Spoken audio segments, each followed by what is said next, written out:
Good morning, everyone. My name is Amanda Lawrence, Project Director for California's Master Plan for Aging.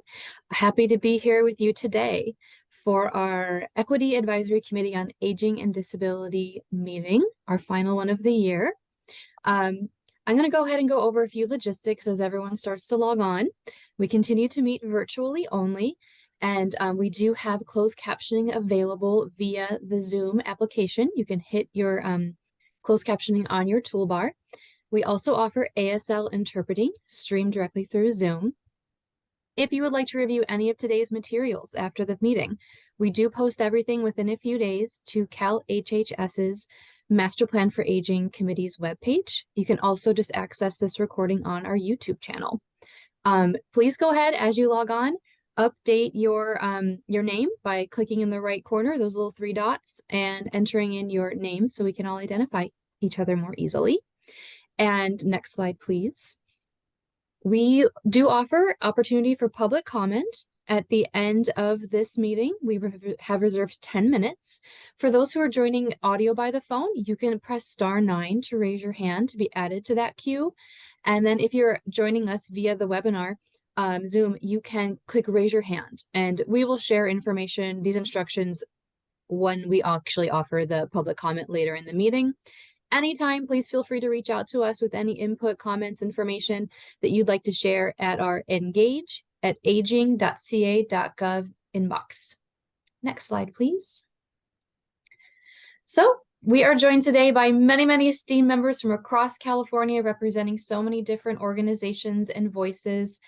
Here's a few listed on the slide. You can also access the roster on our website. Please just advance through the roster. Welcome, everyone. I see you saying hi to each other in the chats. Please continue to do so. Next slide, please. And next slide, please. The purpose of this committee is to advise the administration and the Department of Aging on the implementation of California's Master Plan for Aging and its implementation and planning of aging and disability programs, services, data collection, and staff development. So we do have a pretty packed agenda this morning. Next slide, please. So we're going to be going over many wonderful topics about CDA, MPA. We're going to hear from some of the members on this committee as well. And we're looking forward to engaging in conversation with you. I'm going to hand it over to Consuelo Gambino to offer our land recognition. Hello, everyone. I'm happy to do the land acknowledgement today. So today, as we attend the Equity Advisory Committee on Aging and Disability meeting, we take a moment to acknowledge the tribal lands in California on which we are gathered on. For many centuries, the lands of California have been home to numerous tribes who have protected and respected the sacred lands in which we all reside. The tribes in California are sovereign nations, rich in culture and traditions passed down from tribal elders. I am attending this meeting from Roseville, California, and acknowledge the indigenous homelands of the Nisenan Maidu people and honor their resilience and cultural preservation.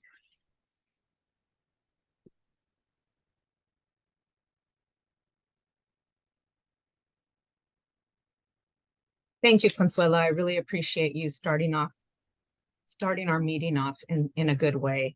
And in a good way, what I mean by that is recognizing and respecting Indigenous peoples as traditional stewards of this land. And so I'm very happy to be here today with all of you. Welcome. Thank you for taking the time to join us. As Amanda said, we have a packed agenda and a lot of good topical areas that I'm eager to hear more about and also get your input on, and just lean in to you all on the future of what's to come. Been here 9 months now. We have one more staff person on board, and you're going to hear a lot about equity efforts that are happening and underway. So without further ado, I want to just go over briefly the agenda and then we'll dive in.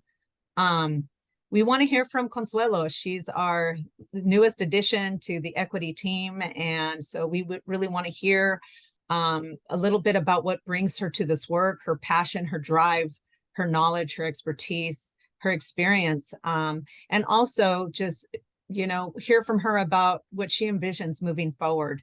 So we're going to hear from her, and then we're going to move into some equity considerations elevated in the MPA impact report. So I want to thank Danny Chan for offering to present in this space, and it'll be helpful for CDA to hear on what's being elevated, how we can operationalize this further, and also then hear from Ross and Evan as they provide an overview of the proposed racial equity framework. I think there'll be opportunities there as well to have some dialogue. And for those of you who have that data and equity lens and math minds, it'll be great to hear your input during this time.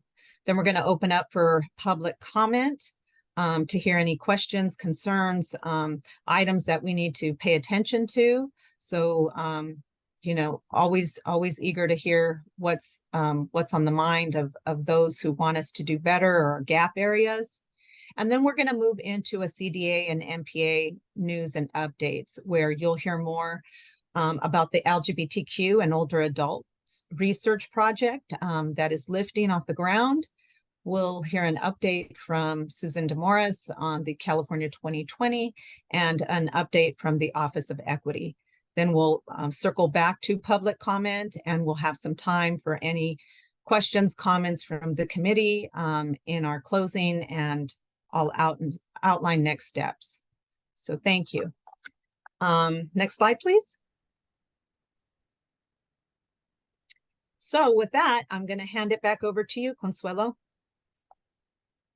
Hi, everyone. My name is Consuelo Gambino. I am the new Tribal Affairs Manager for the California Department of Aging.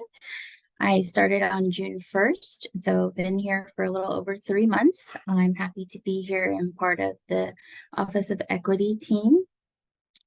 Would like to go over a little bit about my background so you can get to know me a little bit more.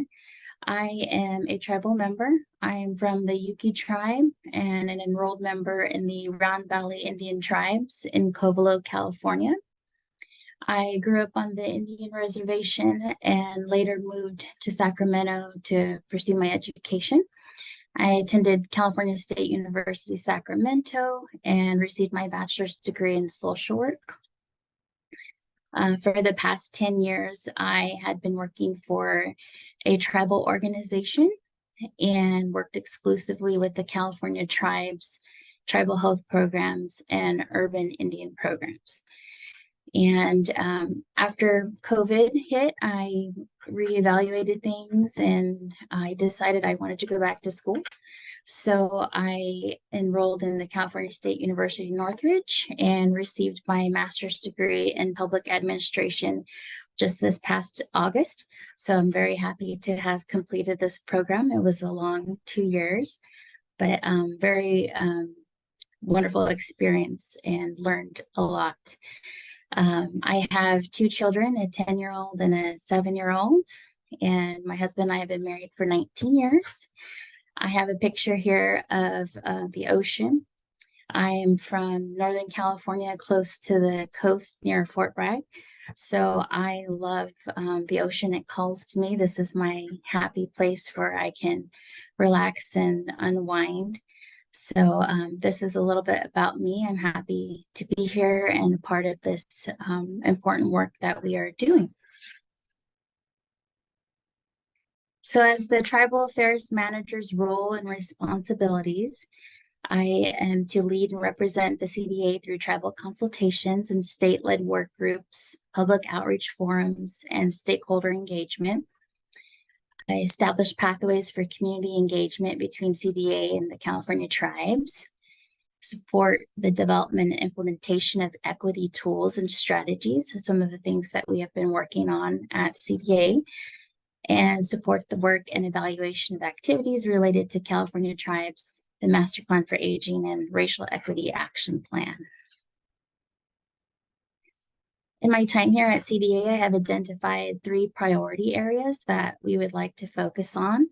One is partnership building, so conducting roundtable and tribal listening sessions with the California tribes to find out what those needs are and build relationships with the CDA, and also build stakeholder lists. So in establishing that list in connection with our tribal partners and leaders.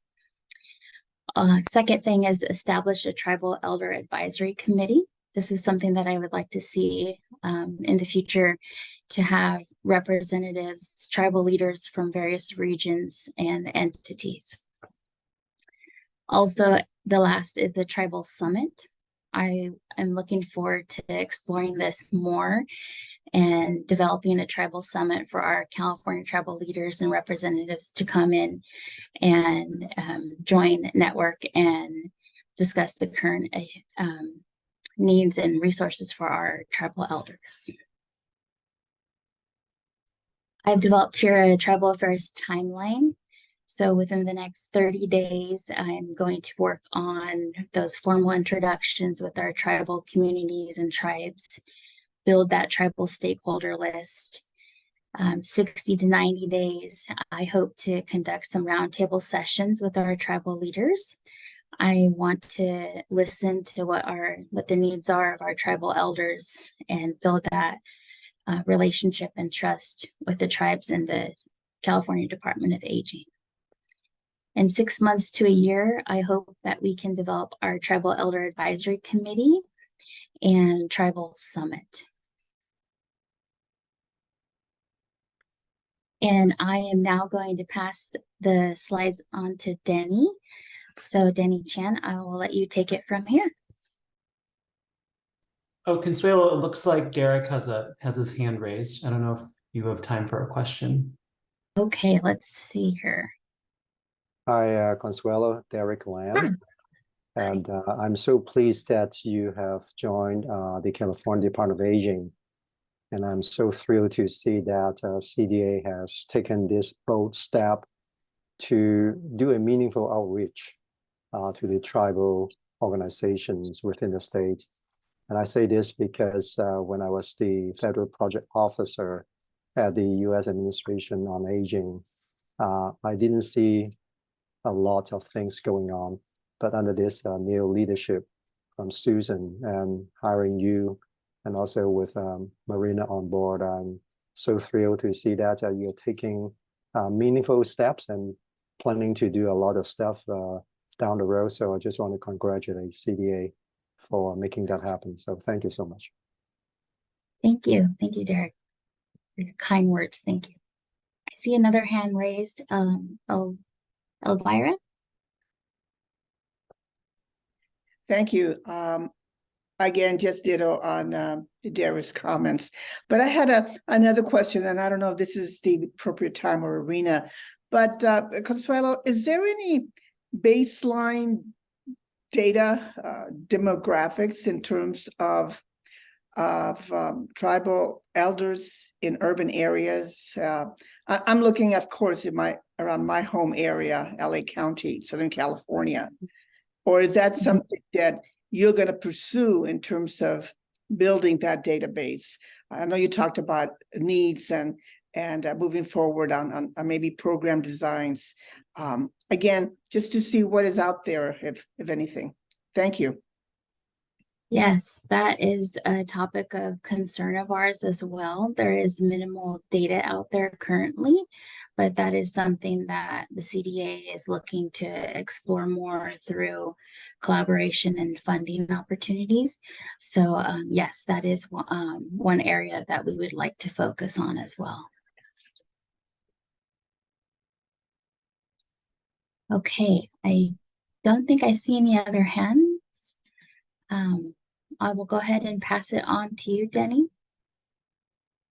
Great, thanks everyone. Hi, good to see everyone. And just by way of introduction, Denny Chan from Justice and Aging. I'm our Managing Director for Equity Advocacy, but also get to work closely with our friends at CDA on equity and ensuring that we're advancing equity for older Californians. So first, want to start off by thanking CDA for asking me to present. I'm going to keep my presentation pretty brief today.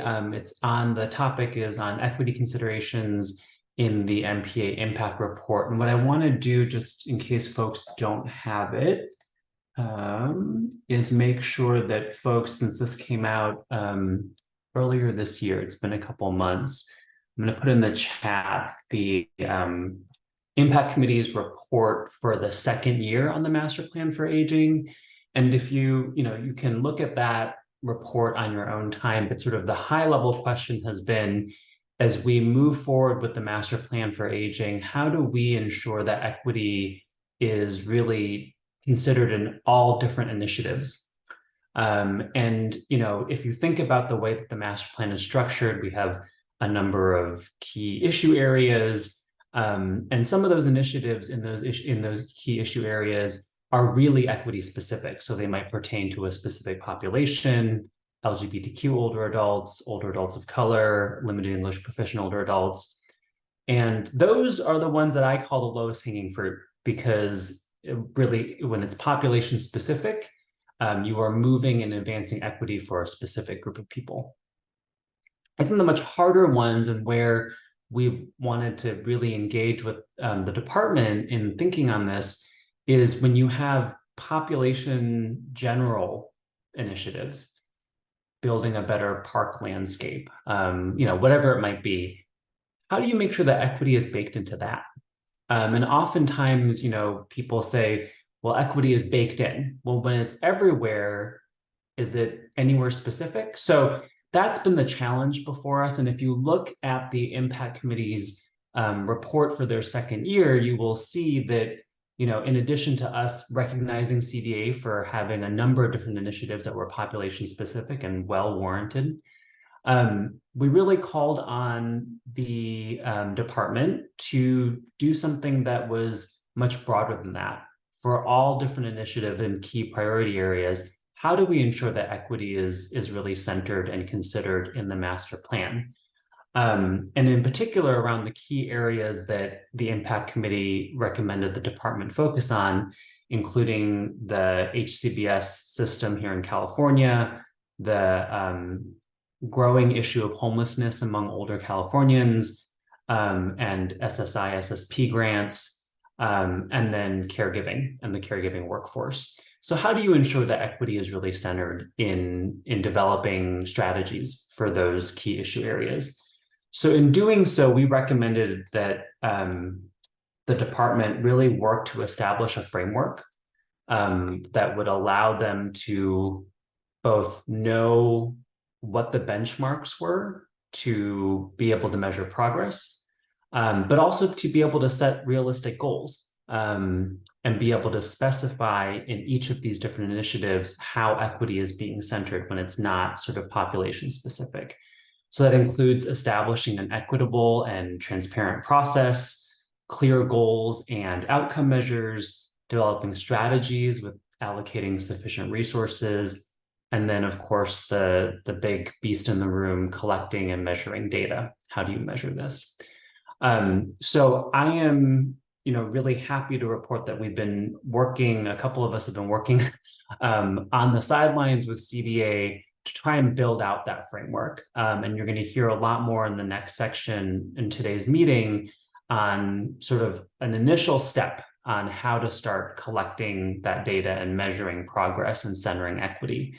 But before I turn it over to folks there, I want to see if anyone from CDA has anything to add to kind of my context setting, or if there are any questions from people on the committee. And it looks like David has his hand raised, but why don't we see if there's anything first from CDA that they want to add, and then we can get to David's question. Sure. Thank you, Danny. I want to show my appreciation for you, just providing that background and context. And it's really helpful to hear in terms of the recommendations from that report in terms of the operationalizing of equity, because oftentimes, as we know, we have the strategies, we have good intentions, but then, the implementation phase or the resources that are needed to lift the effort or the work sometimes is what's lagging. And so I'm really happy that we're having this conversation today.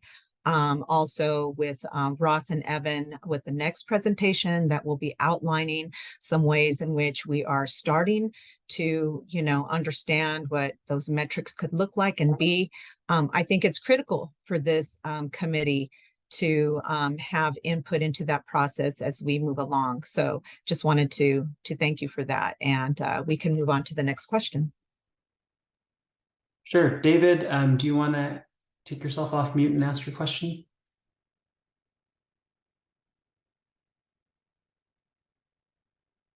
Or you can feel free, if you're having issues with the mute, to type it into the chat. David, you've been unmuted.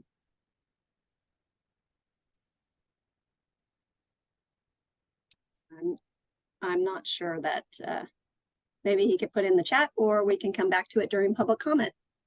Sure, thank you. The only other thing what Marina had said sort of sparked for me was, this work is ongoing and it's going to take a lot of brain power. It's going to take probably some, what's the right word? Several well-intentioned attempts before we get to something that feels a little more fully baked. So while what's going to be presented to you might feel like a lot of information, it is still very much a work in progress. And that's why your engagement on this, your best thinking, your questions, your insights are going to be really welcome as we land on something that CDA will be able to use throughout implementation of the master plan. Any questions before we pass it to the meat, the meat and potatoes?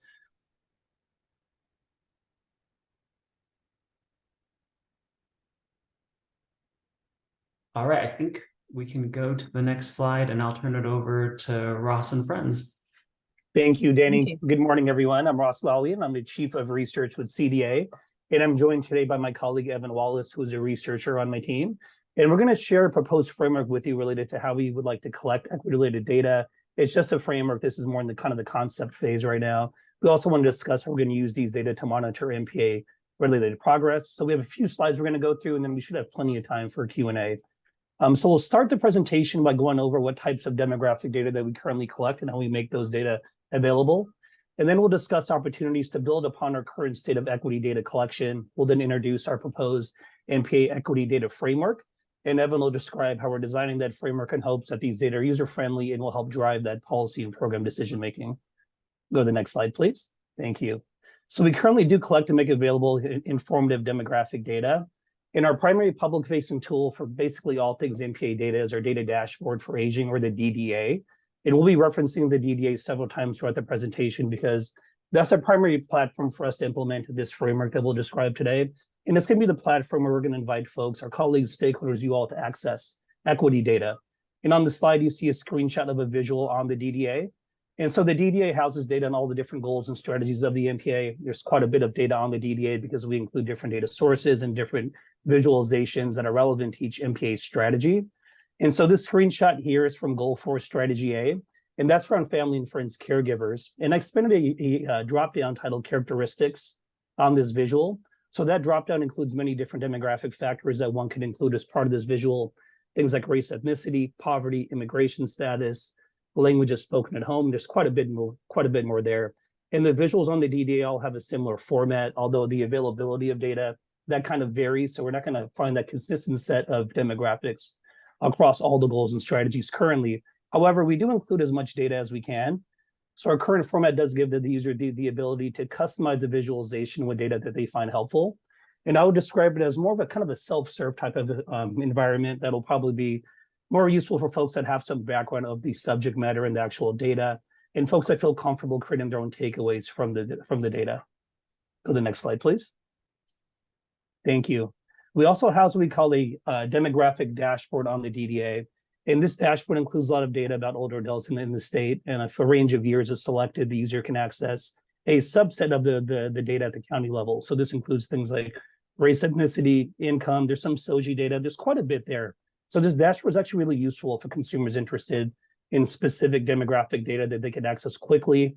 It's also designed as a self-service type of tool, so we don't provide takeaways or their insights. It's just data at your fingertips. But if a consumer has an idea of what they're looking for and feels comfortable analyzing the data on their own, and drawing their own conclusions, this tool can be really useful. Go to the next slide, please. Thank you. So in our current state, we have useful data and tools. However, there's definitely opportunities for us to improve on the data we offer and how we offer it. And so one of the first things that comes to mind for us is developing the ability to quantify and track equity and be able to look at that over time. And so this is much different than our current state. And we're still going to allow for a lot of that self-service on the DDA because there's definitely a need for that. However, we're going to conduct some analysis before making the data available. So it's easier for our consumers to understand the context of these data. And so it's easier for our consumers to understand how the state's performing relative to equity around the goals and strategies of the MPA. So we want to make it easier for our consumers to better understand topics such as racial equity and how it relates to the MPA.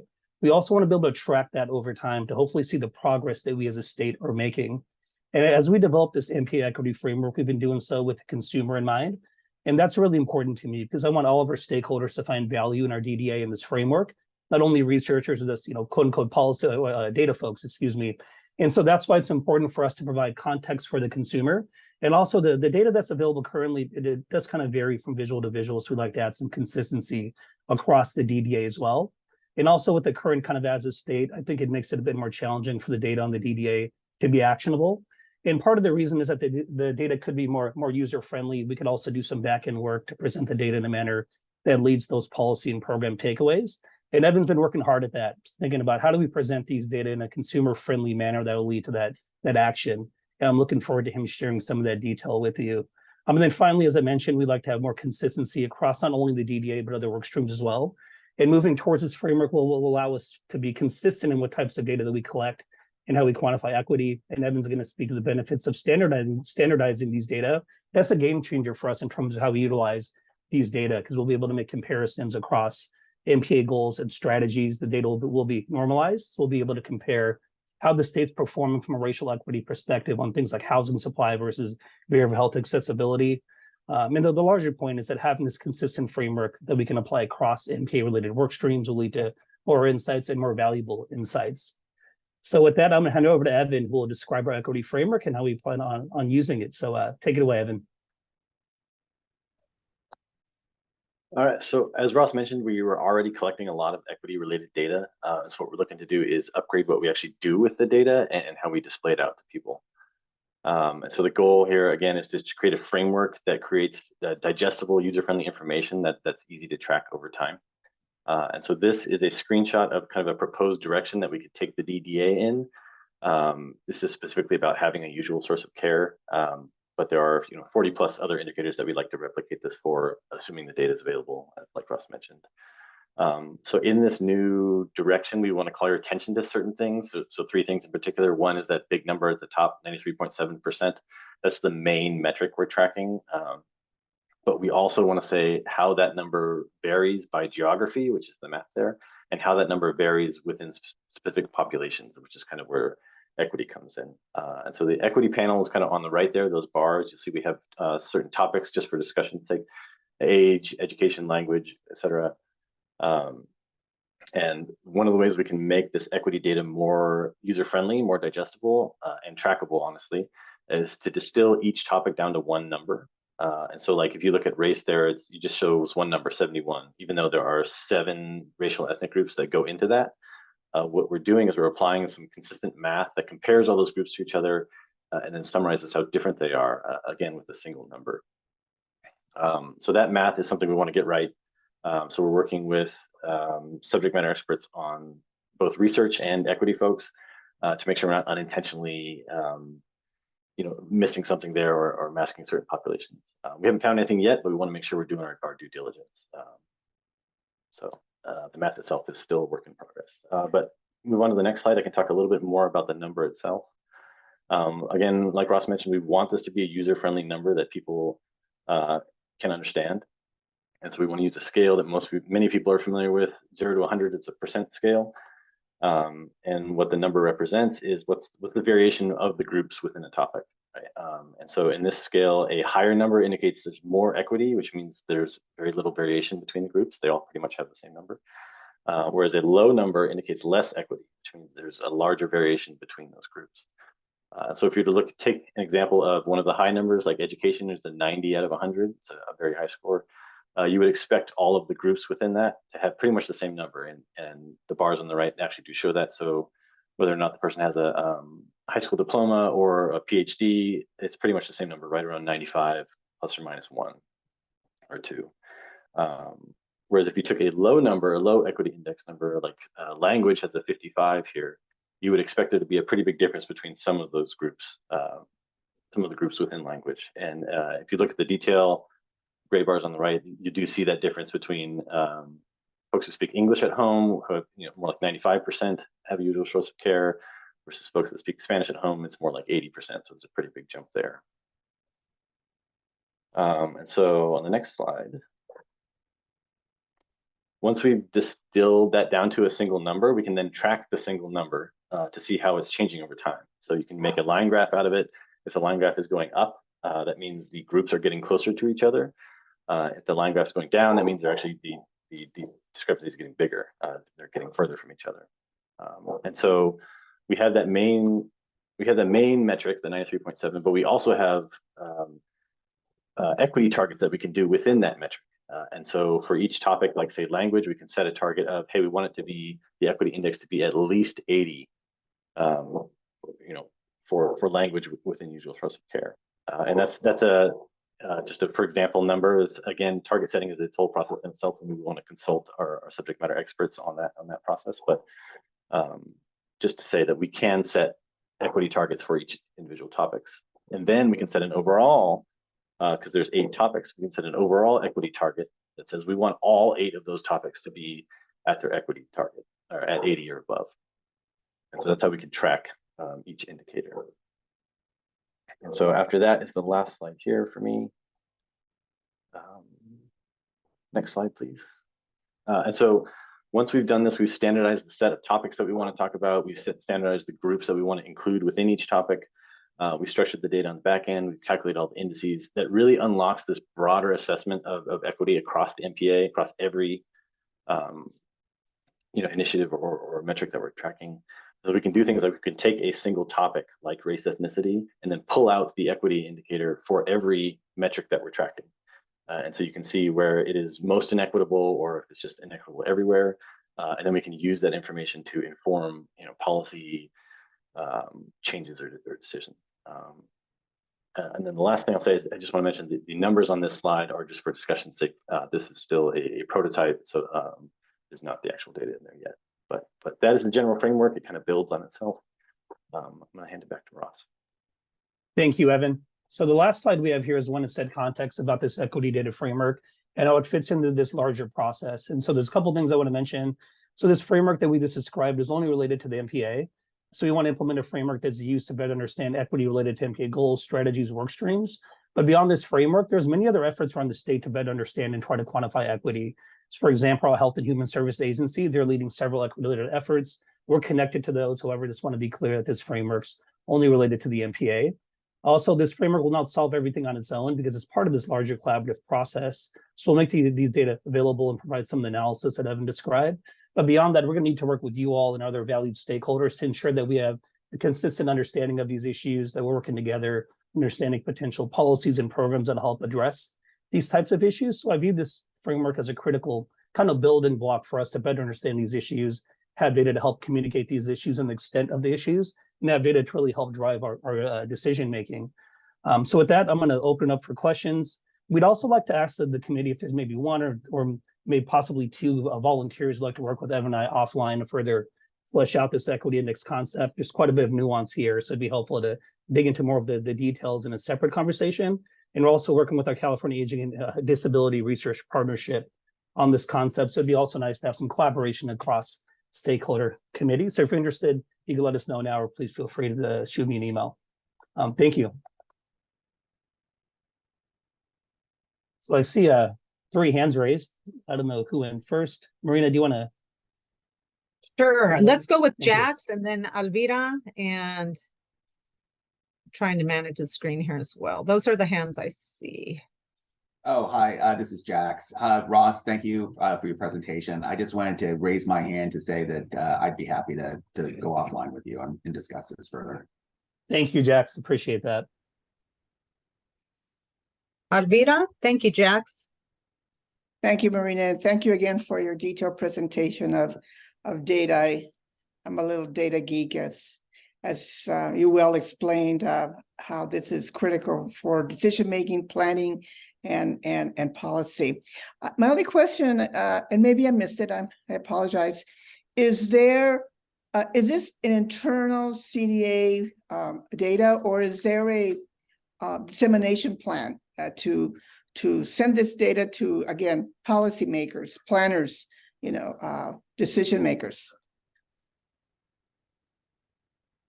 Thanks for that question. That's a really important question. So it's going to be, it's all public data, Elvira. So it's on our public DDA or data dashboard for aging. And we definitely want to connect with all of our stakeholders and policymakers to get this data out there. It's not going to be too valuable as sitting internally in CDA, right? So definitely public facing, and absolutely, I totally agree with you. Thanks for that. Go ahead, Danny, I see your hand up.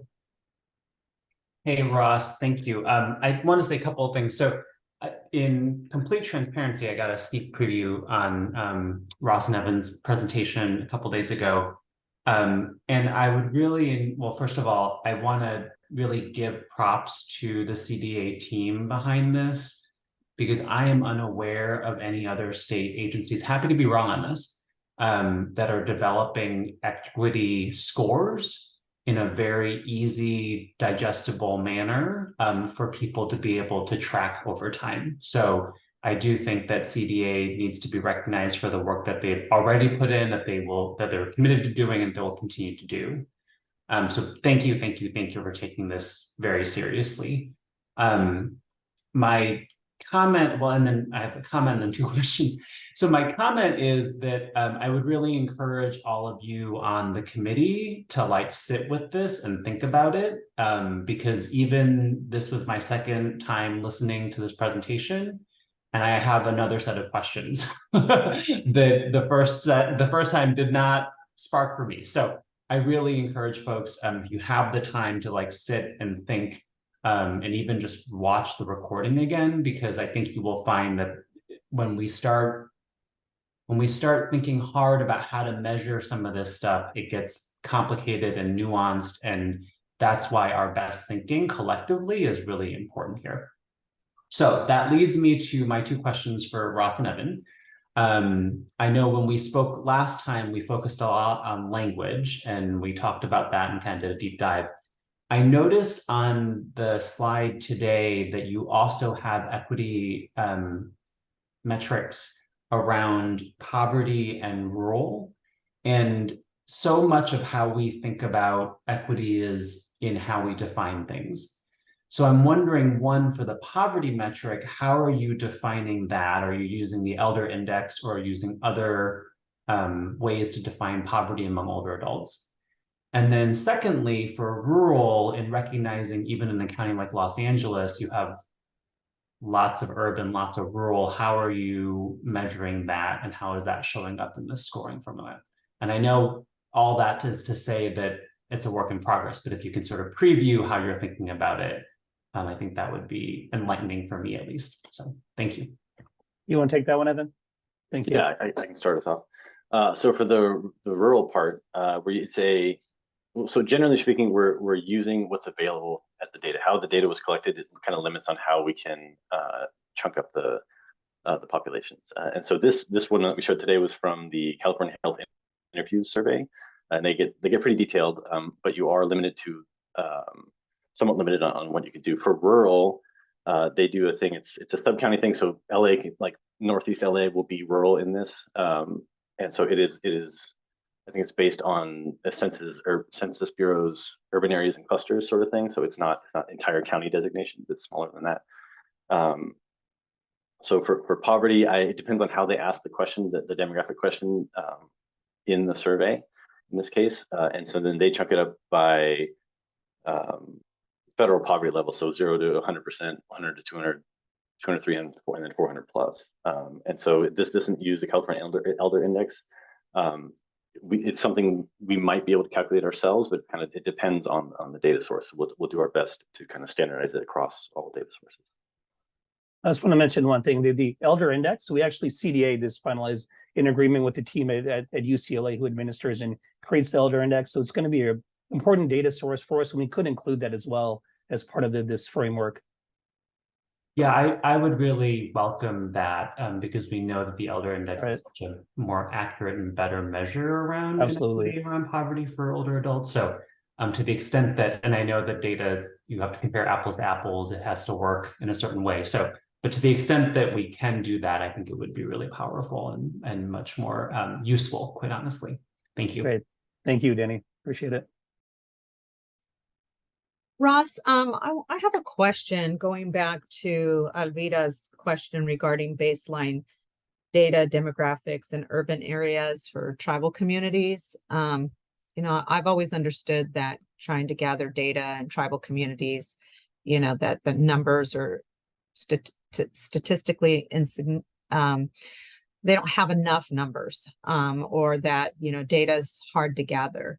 What are your thoughts in just kind of when we're thinking ahead in gathering some of that data, including some of that data? Is there thoughts about connecting to sources like Native American health centers or other kind of larger studies or reports? Can you talk a little bit about that, or maybe get some ideas from this committee on how to go about doing some of That's that? a good idea. I'd love to hear from this committee. It's a critical data set, and you're right, Marina. It's unfortunately the samples are pretty small, but I think if we scale it up, the sample size will be large enough. And there's some data sources, and Evan, please feel free if you have some other ones. I think like the micro data with the census is something we could leverage, and maybe this our own survey, and there might be other surveys out there, but we're definitely open to a wide variety of data sources. So I don't want to limit it to one or two, especially for that critical data set. And if anyone has any ideas or thoughts on any survey data or other data out there for tribal communities, please let us know. Yeah, while folks are thinking, I'll just add that we want to track this over time. So whatever we're doing, we don't want to collect one-off data. We want to do a consistent thing that we can do over time. So I absolutely open to discussion on this. There's some things we can do, like we may have to sacrifice recency to gain some accuracy for that population, like pulling many years of data together. Maybe we can't do smaller geographies. We have to do larger geographies. Maybe one person recommended maybe we can't look at specifically 60 plus, but there's going to be decisions we have to make, and hopefully we can lean on the expertise of this and other committees to help us make those decisions on how to accurately represent those groups. Thank you. Do any of the committee members have any thoughts or suggestions? Danny, I see your hand raised. Sorry, I'll shut up in a bit, but I did say the more you hear this, the more questions you have. I was going to go in a slightly different direction with my question, and it was inspired by Marina's question. I feel like in working on this important project, there's going to be a lot of different areas where CDA will need to marshal resources. So I can think of like, there's data that is out there that there's not data out there. There's incomplete data, right? So there's a flag there that we need better data, more complete data. CDA will need to marshal resources in determining what those equity goals are going to be for each of the main performance areas. So there's going to be a lot of, I think, different directions that this is going to pull you in. And I'm wondering if anyone from the department can speak to how you will prioritize that. Given limited resources, what might be helpful, I think, and I'm thinking out loud here, is even like within the framework, establishing some criteria around priority setting that will be a mix of, what's possible, what's out there, what's the low-hanging fruit, but what's also ambitious, what, integrates well with other areas of the master plan. I mean, I can think of lots of different factors, but I'm wondering if anyone, Ross or Evan, if you can speak to other Marina, just how I think you're going to uncover a lot in doing this, because the master plan is so expansive, and how you will end up setting those priorities, I think, could be really important. Absolutely. I'll dive in, Ross, and then you can you can elaborate. Or one of the things that I think is critical is this cross-pollination of the committees. And so, you know, Ross and I talked, and Sarah and others, about, you know, the importance of having the data equity lens, you know, from this committee that is also speaking to the established data committee that we do have.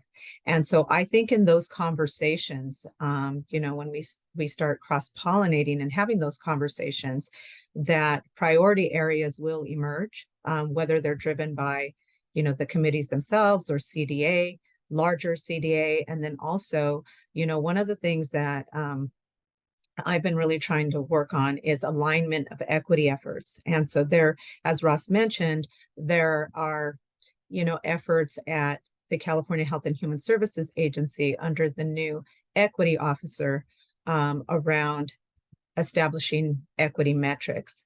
And so I think some of those equity priorities are going to, some of them are just going to rise just from our administration. Others are going to rise from CDA leadership and our stakeholders, such as you all. And but I do welcome, and I'm excited about the opportunity to establish some criteria around that, because as we know, equity can get very, very broad. And I'm of the opinion of doing a few things very well to the gold standard if we can. And then incrementally, as we spoke of earlier, incrementally building on that, because to me, that builds legacy and sustainability. Ross? Thanks, Marina. That was an awesome response. So comprehensive. I agree with everything. And I think Danny just want to reiterate the point you made about starting small and then scaling up, right? Like maybe those, identifying those priority initiatives and implementing this framework into those first, not everything at once, right? There'll probably be some lessons learned as we kind of go along this process. And as you mentioned, we're going to have to work with a lot of stakeholders to collect a lot of resources. So that's kind of that's going to be our process, I guess, is to start small, implement a few priority initiatives, and then kind of build upon that work.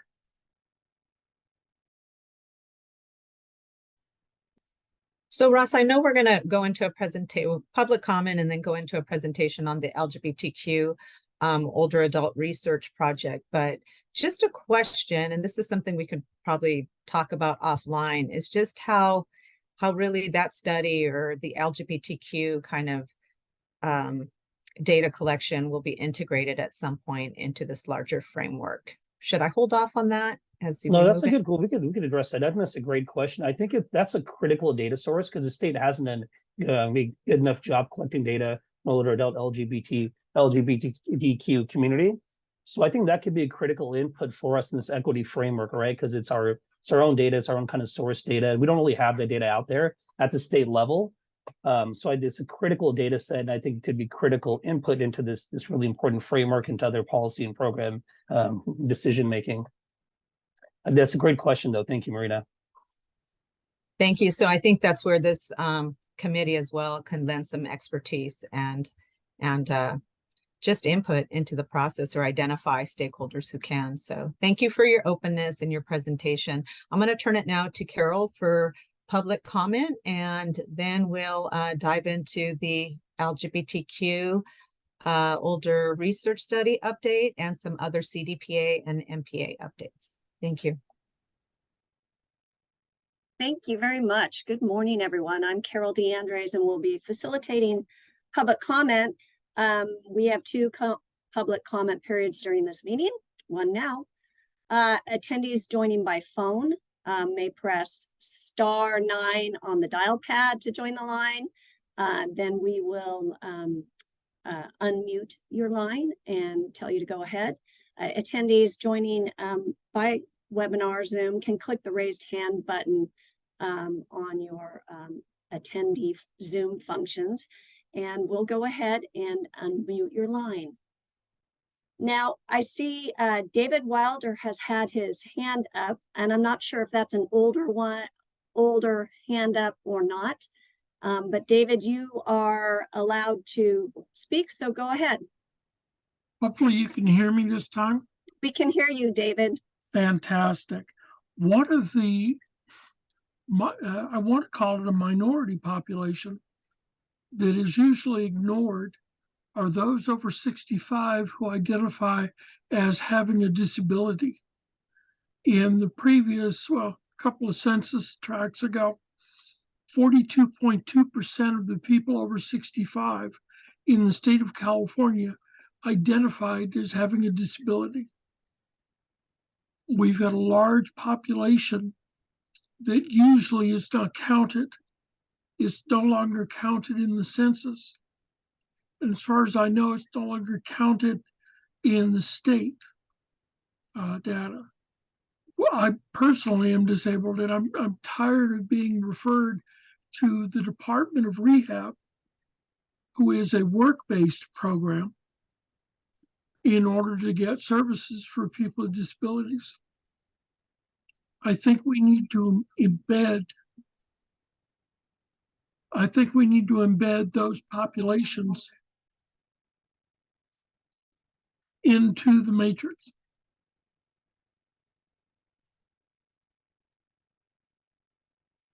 Thank you, David, for your comment. I really appreciate that. Part of our effort in recruiting and expanding in this membership on this committee is having more voices from the disability field. So I appreciate your comment. And one of the things that I think would be helpful in a future meeting in the next meeting is to learn more about the research and data out there with folks with disabilities and how we can improve on that and elevate those voices within this committee. So thank you, David.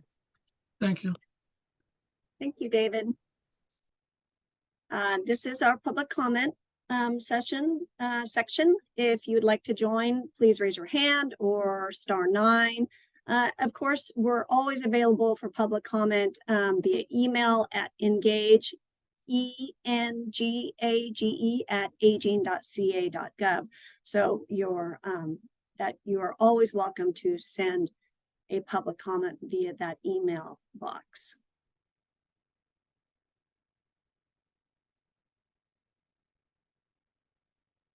All right. Thank you, Carol, for leading that. And on deck is Ross again, and I'm so happy that Ross is here to give this update because it's a project I'm very excited about, and I'm just eager to start attending some of those meetings and get involved. Good. And one of a kind effort that's happening in our department. And so take it away, Ross.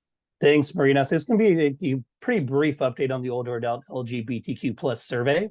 Of course, we'll have time for Q&A, but this will only be a couple minutes here. So I'm going to start with the refresh on the goals of this effort. And the overarching goal is for us to collect data to better understand the lived experience of the older adult LGBTQIA community. And those data will be an important input into policy and program design. And as part of the survey development process, we're also developing a statewide consortium. And this group is helping with survey development and will also help us get the survey out in the community. And once the survey is completed and the data has been collected, we hope this consortium will continue to work together. This could be a body that shares knowledge with each other and provides policy recommendations, et cetera. A couple examples of potential policy implications: expansion of training across healthcare and aging networks, improve access to LGBTQ plus affirming care, and those recommended programs to address these issues. We'll also develop a report which outlines how this study aligns with the MPA. And something that I think is really exciting is the development of an open source database. And of course, data privacy is our #1 priority, but we'd like to safely share these data with the community so other folks can use the information at the community level as an input into policymaking. Go to the next slide, please, Carol. Thank you. And this is a timeline for the study. We're moving along this process. It might be slightly ahead of schedule. So currently we're in the survey refinement phase. We're meeting with our stakeholder advisory group and really rolling up our sleeves and getting into the actual nuance of the survey. The advisory group has been extremely helpful and also generous with their time, but helpful in offering us feedback, which we're using to help refine the survey. Vincent and Jax, you guys are on this call, and give you a little shout out. They're both on the stakeholder advisory group's been phenomenal. We're also meeting with the larger consortium group this month. And we'll have this survey out in the field sometime in the 4th quarter of this calendar year. So coming up really soon, all the data will be collected by the 1st quarter of next calendar year. And so that'll give us plenty of time to analyze the data and disseminate products in late spring-ish of next year. And I have one more slide for you. So this final slide is a reminder of the final products we plan on developing as part of this effort. We'll have a couple different reports, an executive summary, report of the data analysis, and a sustainable data recommendation. That's a recommendation how we can continue to collect these data going forward. So it's not just a one-off effort. We want to collect these data going forward. It'll also be a review of data sources, data collection policies and procedures, fact sheets, and other community resources that we want to make public, the curated open source database that I discussed, and of course, those really important policy recommendations. And this is a really quick update, but as we actually have this survey out in the field and start to collect data, of course, look forward to coming back to this committee and providing updates. And so, do we have time for questions, Brina, or do you want to hold off till the end? Yes, we have time for questions. Let's do it.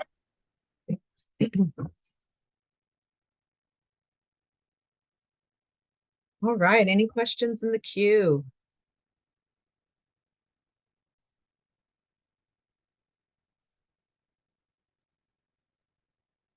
No Ross? questions just yet. Okay, I guess I have one here, Ross.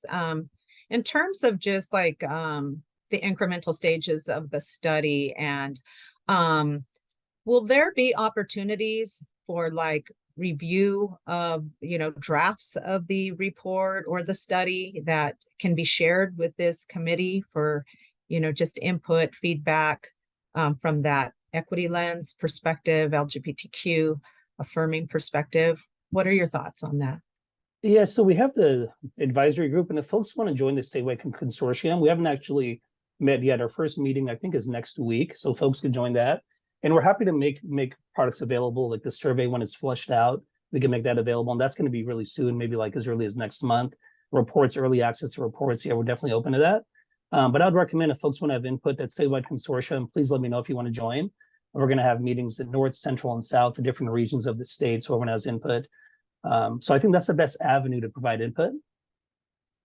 And Marina, once the survey is developed, maybe at the next committee meeting or the one after that, I'm happy to share all those resources and go over the process and provide quite a bit more detail. And then, of course, early next year when we have the actual data, that's what I'm excited about. I'd love to present again to the committee. All right.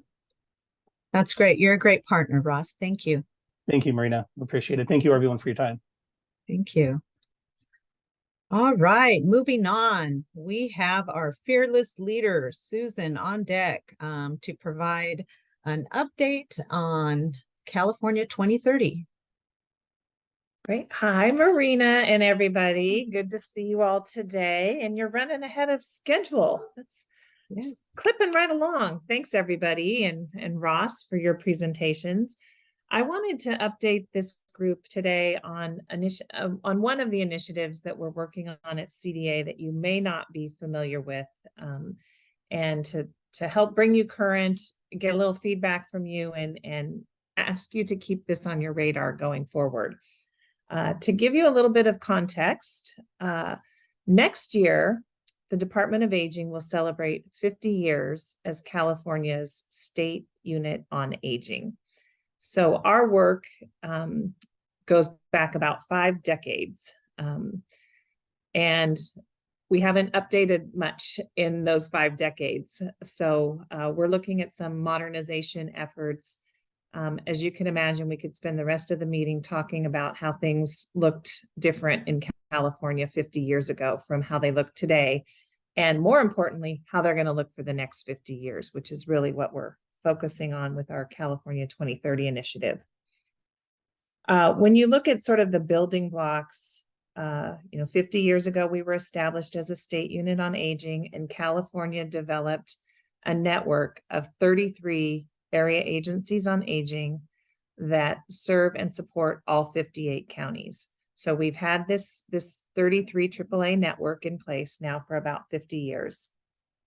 We, as you well know, in 2021, we enacted the state's first master plan for aging.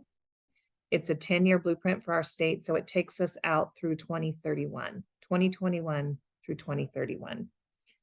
And then just this summer, our federal agency that oversees all state units on aging and all area agencies on aging across the country, the Administration for Community Living, they issued a notice of proposed rulemaking to re-examine the Older Americans Act. And this is the first time they've done this since 1988 that they've opened this up for comment. And California provided extensive comments. And you heard earlier from Ross and Evan about our work around the greatest economic and social need. That's really a fundamental piece of the Older Americans Act. And I think it gets glossed over in some parts of the country. And for us, we really want to dig deeper into that charge. And that's part of why Ross and Evan are helping us develop that composite economic and social needs score. So now that leads you to our California 2030 initiative. And I'll give you just a little background on it. The reason for the name is, many of you looking at the screen have been working in aging services for a long time. And, we've always been saying, the sky is falling, the sky is falling, the demographics are shifting. Well, 2030 is a bellwether year. And that's when, a lot of reports and demographers and agencies are pointing to that year, which we know in California we'll have 10.8 million Californians age 60 or older, 1 in 4, 25% of our state's population. So this initiative is really, how can we get our AAA network in place and strong for before 2030, so that we don't look around in 2030 and say, oh my gosh, things have changed. So we're really using the next 6 or 7 years to really strengthen this infrastructure, the backbone of our state, these community-based area agencies on aging that have a 50-year history in our state. So we formed a steering committee, and that steering committee represents the Association of Area Agencies on Aging. They're known as C4A. We have their executive director, and we have 3 AAAs that sit on the steering committee. One represents county government, one represents the Joint Powers Agreement, and one represents the nonprofit. There's 3 types of AAAs in our state. Each of them has a seat at the table. We've also included the California Foundation for Independent Living Centers and one independent living center on the steering committee. We've included the California State Association of Counties, the County Welfare Directors Association, and the California Commission on Aging. So we have a cross-section of representation on the steering committee. But what I'm really proud of is the robust stakeholder engagement that we started just about a year ago. And I'm so proud to report we've included 270 different perspectives, local, regional, state, other states, and federal perspectives. We've conducted a survey of all 33 of our AAAs. We've held in-person interviews. And when I say we, I really mean our consultants, collaborative consulting that are doing the work. They've met with every AAA in the state and developed a profile of all 33 AAAs. And we've embarked on the state's first consumer community assessment of seniors survey, the CASOA survey that we've brought to this committee for discussion, and that's wrapping up now. So that's the final piece of the stakeholder engagement, where we'll be getting direct input from consumers. And because of the random nature of this survey, these are consumers who may or may not interact with our services at all. Probably a cross-section of people that have interacted with services in the state and some who haven't. So that's the final piece. We're going to bring all of this together and then synthesize the data, and our consulting partners, collaborative consulting, will bring it to the steering committee, and they'll put forth a report with some recommendations. And we expect that to happen at the end of the year.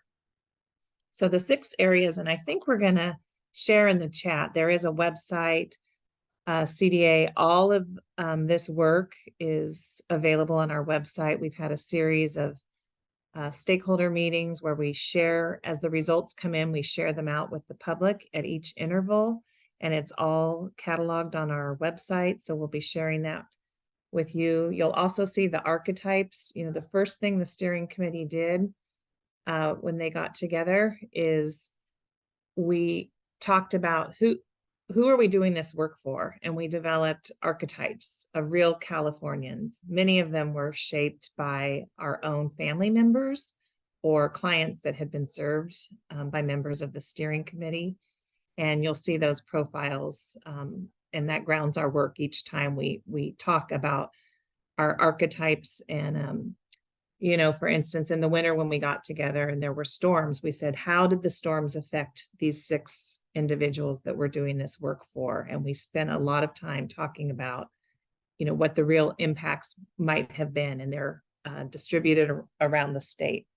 So the areas that we're looking at are 6 areas: geography and demographics, governance structures, programs and services, performance measures, marketing and branding, and funding streams and capacities. So all of the work supports those 6 key areas. And as I said, this work will be unfolding over the next 5 or 6 years as we make inroads in all of those areas by 2030. And the reason for this is, you know, really at the center of this is equity and access. How can we build a system and a structure that everyone can access in California, in all 58 counties? And how can we honor our commitment to raise awareness for everyone and advocate for everyone and help with navigation for everyone and improve access for everyone? So this work I wanted to bring to your attention today because it's layered. There's a lot to it, and the synthesis is massive. So I don't want anyone to be caught off guard when a report comes out at the end of the year. And today I want to take any questions that you have, any feedback that you have, and just ask you to watch this closely because, you know, at the heart of it, we truly hope California 2030 will help us achieve our equity goals and actually accelerate our work towards our equity goals. Vincent, hi.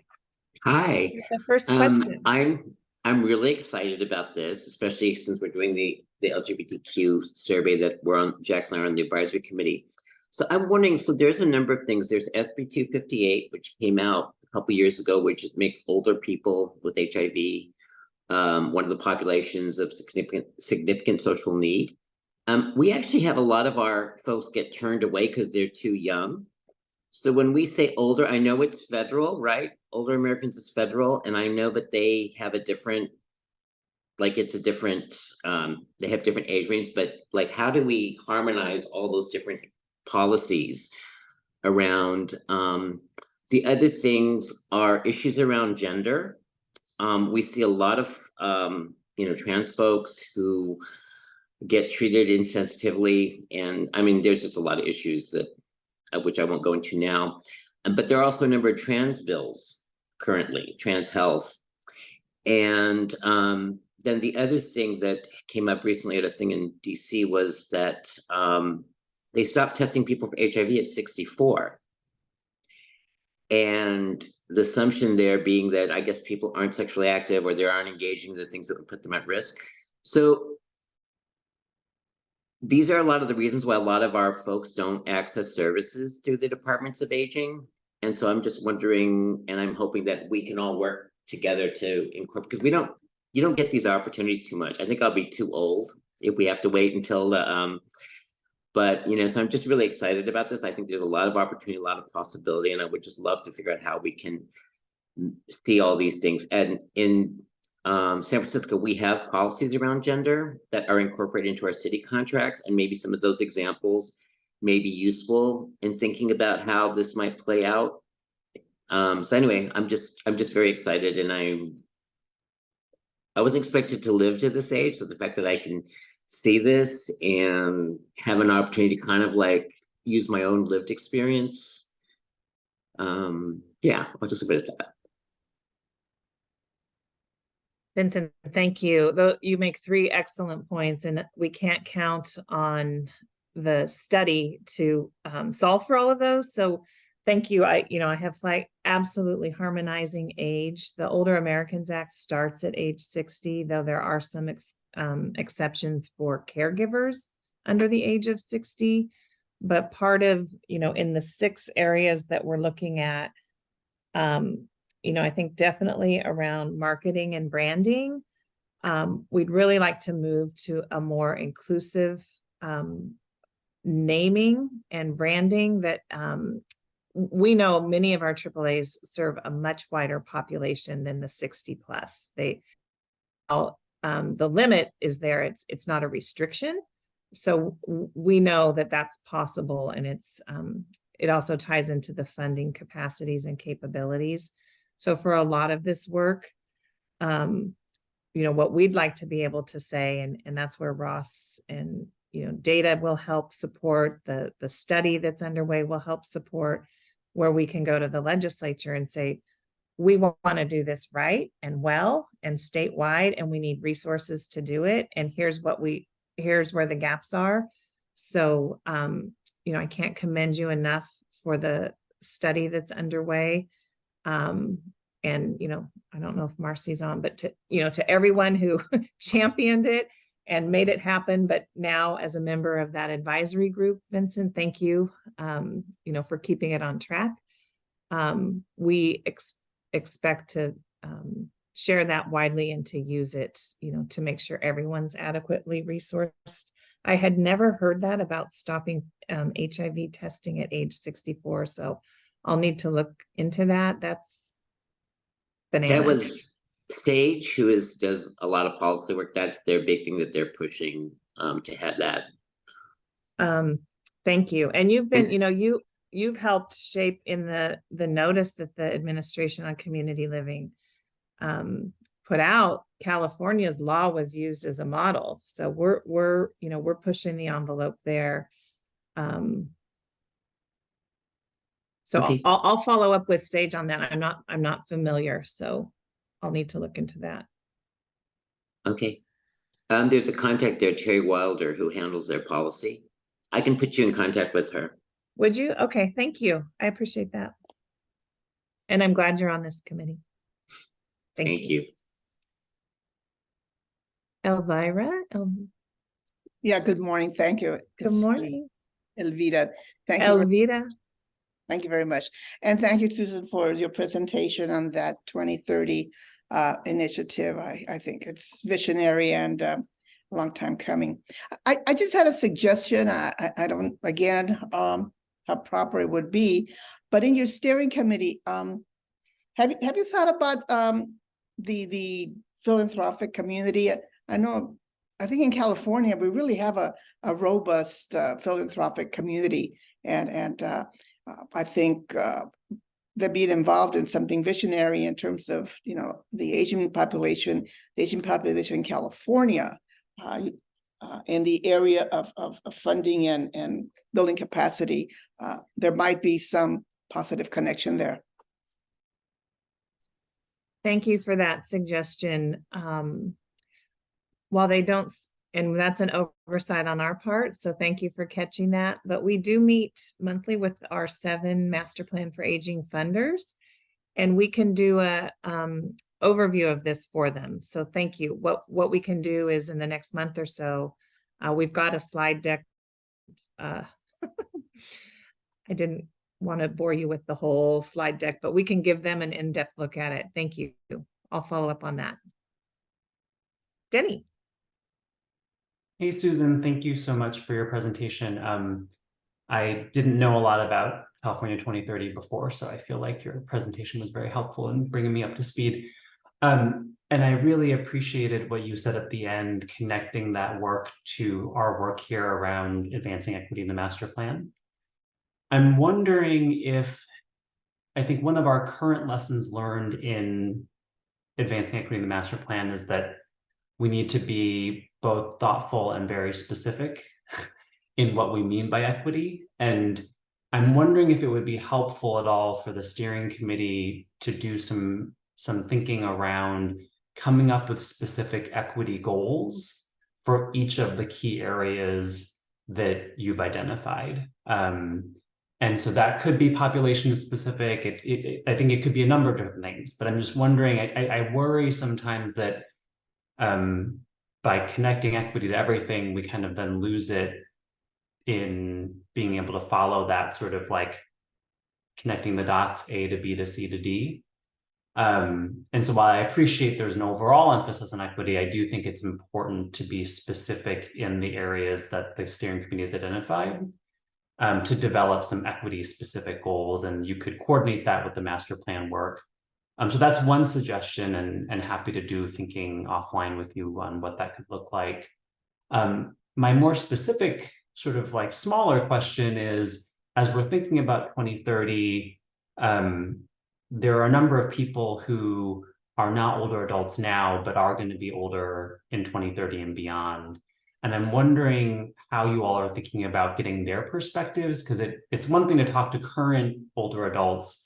And I imagine that there's going to be a Venn diagram of things that, you know, some things will overlap and then some things are going to be new and prop up, and the world could look really different by then. So are there efforts, and I apologize if you've already talked about this or if it's already been covered, but are there efforts to reach out to folks who are kind of in that bubble, who will be older adults by 2030 and beyond, but might not presently be part of the population of people either receiving services or eligible to receive services currently?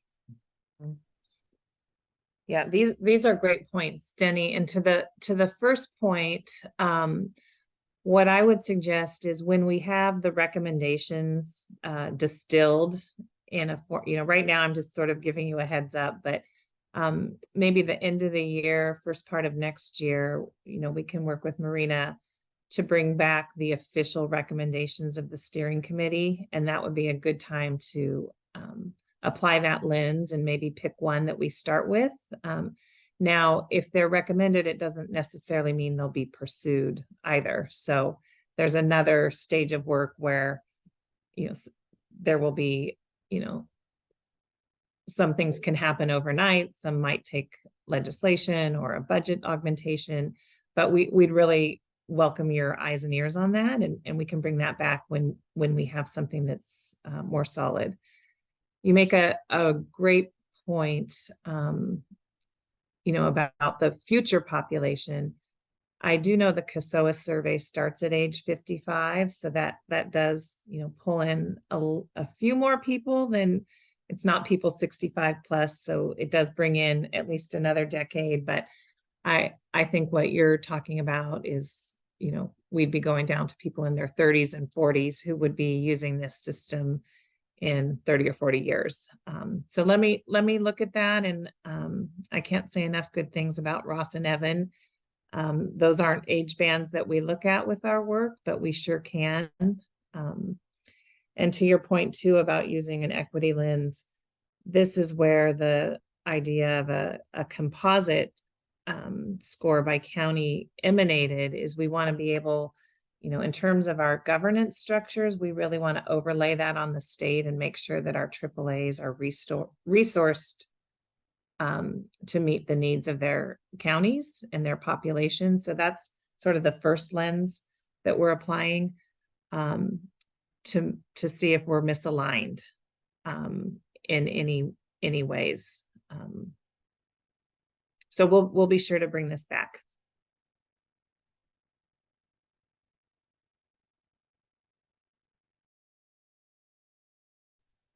All right, any other questions, concerns, matters you'd like to raise at this time for Susan?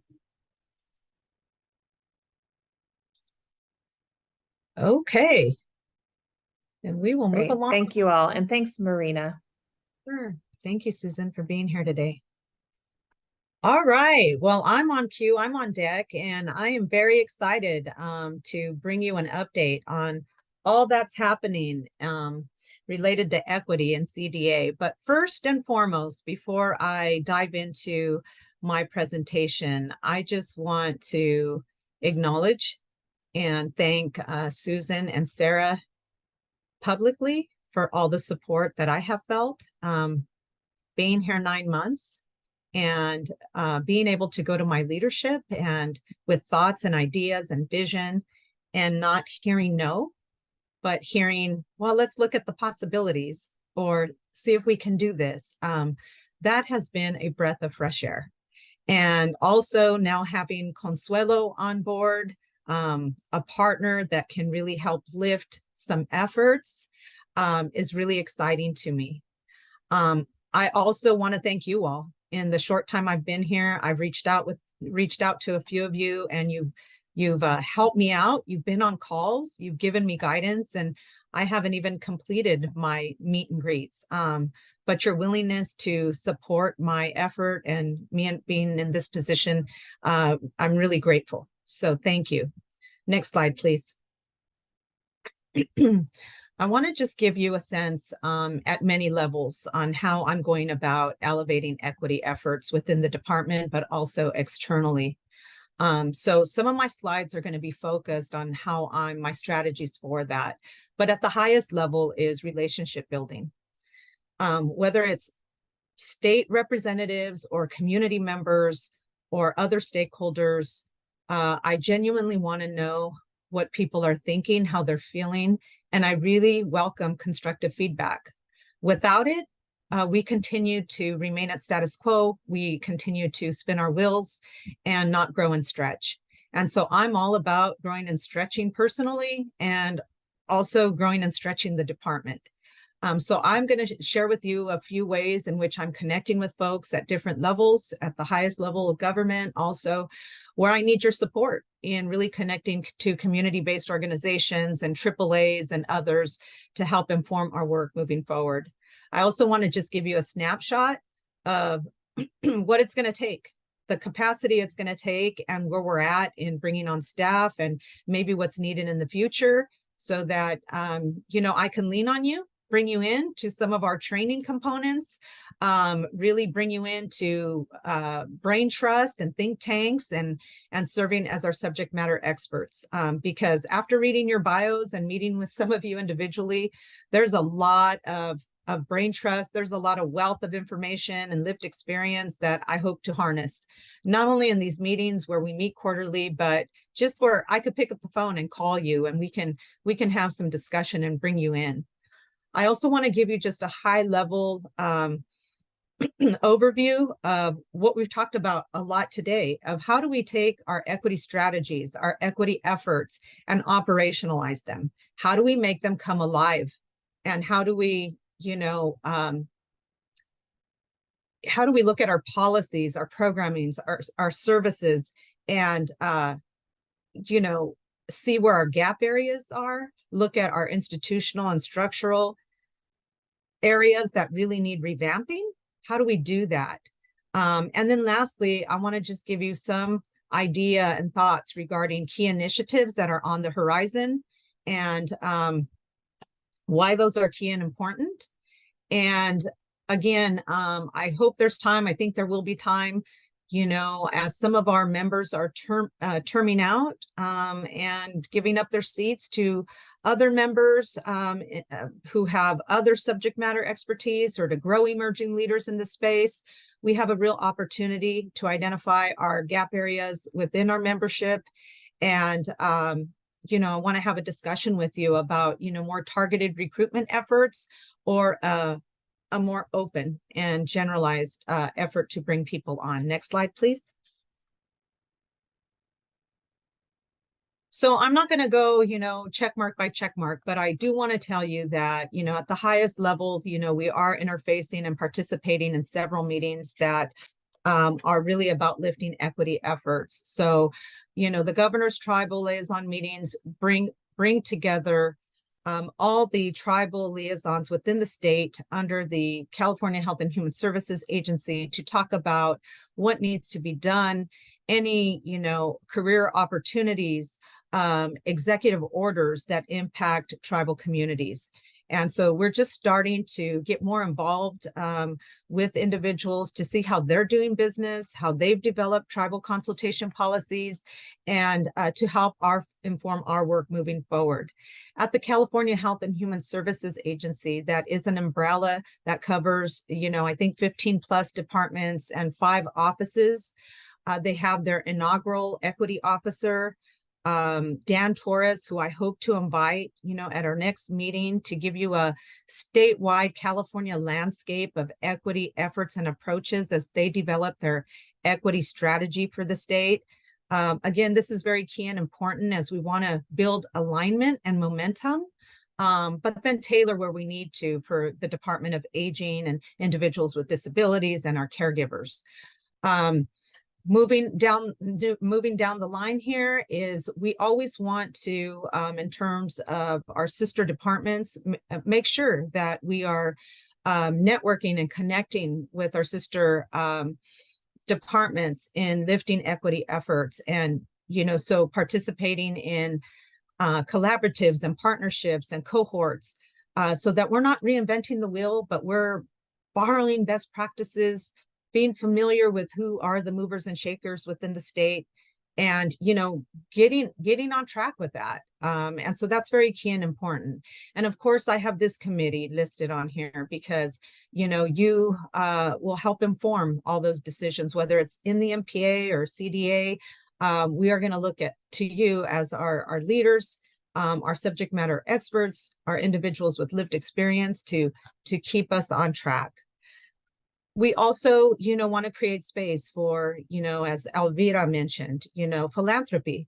We want to, so Susan and I are involved with the SCAN Foundation. We help support the Health Equity Summit that happened. We included you on that invitee list because we want to make those partnerships that are beyond the state walls. We want our partnerships at the local level, at the CBO level, where our tentacles could reach to help make a difference, because we understand that we have limitations as well with our many rules, laws, and regulations that we have to adhere to. Next slide, please. So this is just, I wanted to give you, again, just a picture of what's to come in terms of our organizational structure. We are just building the Office of Equity. I've been here 9 months. Consuelo, I think 2 or 3 months.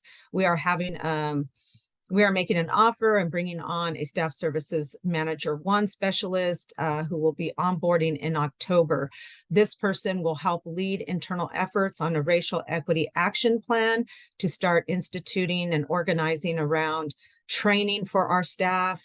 Also looking at workforce development, language access policies, tribal consultation policies. So this position will be really key in starting to launch and operationalize some of those efforts to see those outcomes that we've been talking about.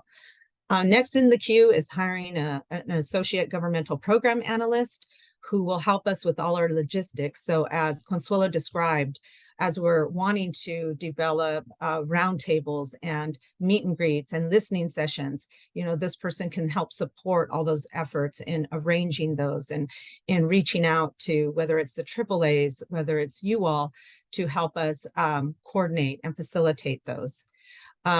Also, maybe coming in 2024 is I'm always interested in growing emerging leaders. So I would love to take on a student assistant who is, entering the field of gerontology, who has an interest in health equity, who is wanting to grow their leadership skills in state government.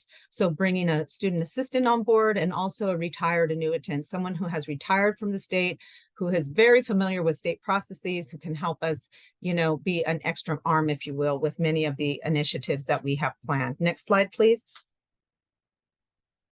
Now, how are we operationalizing equity? So imagine, trying to build the office, bringing on a tribal affairs manager, but wanting to move the needle on equity as it's, when the calls come through, or when agency is developing a language access policy, or wanting to train up staff.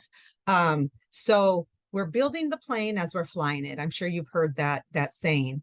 So, you know, we don't want to miss the boat. We don't want to miss the opportunities, but yet similar to what we've heard today, we have to be strategic in how much we embark on. We don't want to burn ourselves out. We want to keep our morale up. We want to be innovative and creative and do what we can to impart information that will help lift equity efforts. So again, at the highest level possible, 2 representatives from CDA, I was one of them, helped develop a language access policy that now these 15 plus departments and offices will create their own. So language access policy is very important. As we all know, we need to have or provide meaningful access to information, programs, benefits, and services to people with limited English proficiency. So that's a huge thing. So CDA will be embarking on developing their own language access policy and their work group. So more to come on that. Next in the queue is a racial equity action survey and plan. The survey will be administered probably within the next couple weeks to CDA staff, and this is to get a baseline and understanding in 4 domains, 3 or 4 domains on racial equity. What we learn from the survey will help outline concrete steps and actions that the department and staff will take to achieve racial equity in our organization, operations, programs, and policies. So I'm really excited to learn more about that, and I hope to present this in the near future. As you heard, we're a part of the California LGBTQ+ study, and this is by way of identifying stakeholders, being at the table, what we don't know, reaching out to folks who do, and just supporting Ross and the team of researchers who are lifting this. We're also involved in digital inclusion efforts, identifying digital gap areas and bringing in folks that live in rural areas, geographically isolated areas, to help inform a statewide digital inclusion strategy. Recently, we were contacted by the Urban Institute out of Washington, D.C.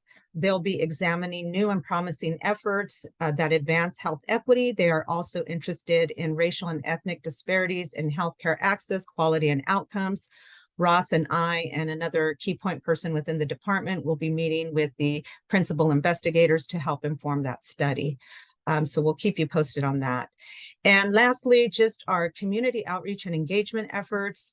This is where I could lean in on you all to help me get better in reaching some of the CBOs and also working more closely with the AAAs. We get a lot of requests for technical assistance and support within state government, but also we've been meeting, some examples would be like with NACOA, at the national level, the National Indian Council on Aging. Recently, we've been contacted by CSU, Chico, to talk about and partner with tribal consultation and strategies, and so more to come. Next slide, please. I know I'm probably running out of time, but I want to also just highlight a few of these key areas that I mentioned that I would speak of, and one is really our focus. Our focus areas at the top of our list are tribal connections and roundtables. Why this rises is because the number of inequities and disparities that the tribal communities face. This is also a huge gap area for the department. And also this is an area where the AAAs have been reaching out and wanting to have more discussions and engagement. So that's the top of our list. Next in the queue is the LGBTQ study. Again, this ties to Initiative 57 in the MPA. And this is really for us an exciting and innovative way to grow baseline data for an invisible, community that doesn't have this data set. So very excited to support this moving forward. We also have a new initiative that we just started to hold some meetings on. And so I want to thank Alvira and a few others for raising the issue and the flag associated with Initiative 63 on aging farm workers. And so we've had about 2 or 3 meetings, and we are actively looking for partners and resources to, again, conduct a baseline study that would elevate, the barriers and the concerns, whether it's pesticide exposure, whether it's housing, on how we can do better. And so this is going to be a very fascinating aspect of work that we're going to dive into. Another area that was mentioned through meet and greets and other stakeholder engagement venues have been justice involved older adults, and this ties to Initiative 25 of the MPA, and we haven't even begun diving into that one. Next slide, please. So our timeline really, in terms of when I speak of like our administration and personnel aspects, we're hoping to complete our hires within 30 days. Sometimes that gets extended due to, just HR practices and processes that we have to adhere to, but hoping that we can have the staffing capacity on board that we need to start just diving in, as I mentioned. In terms of our 60-day timeline, we're going to continue with our outreach and engagement to different communities and stakeholders. We also have just milestones that we need to complete as far as our language access policy and our racial equity action plan. So with that, I'll go to my next slide and I'll be wrapping up. How can you support us in this? So as soon as we, get our new membership and recruitment, we are establishing work groups on equity priority areas. But even if you don't I encourage you to participate in a work group, but even if you don't belong to a work group, I have an open door policy. Please call me, or if I reach out to you, let's talk, let's have conversations.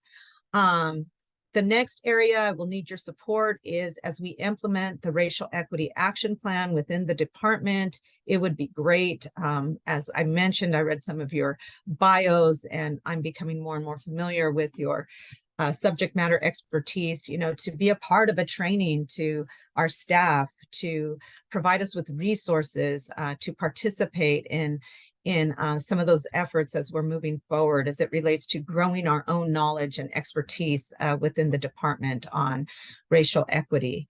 And then lastly, and this is an area that I would like a little bit of discussion on, assuming we have some time here, is that some of our members are terming out and vacating their seats, and there are some gap areas I know that we've identified, and some of those gap areas include tribal representation from the disability field, someone who can also speak to rural and frontier areas and barriers that still, keep people from accessing services or getting services, justice involved, representative from a family caregiver or someone working with family caregivers or the direct workforce.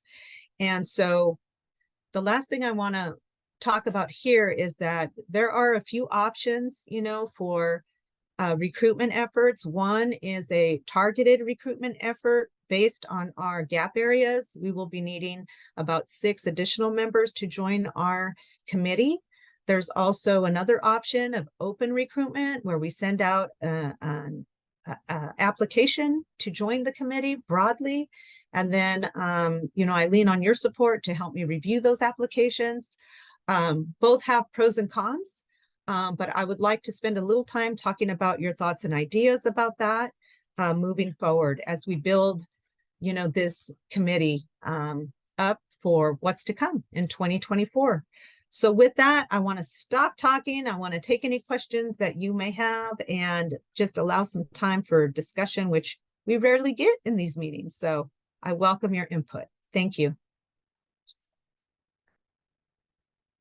Marina, if I may, this is Rigo Saborio. I just want to commend you and of course also, starting with Susan and Sarah for your leadership. I love what you said in framing it, that it's, through their leadership, it's not, if it's how can we make it happen? And so I think that's so enabling and so appreciated. And also as you walked us through all that you're working on, it's commendable. How far we've gotten through this committee and this work.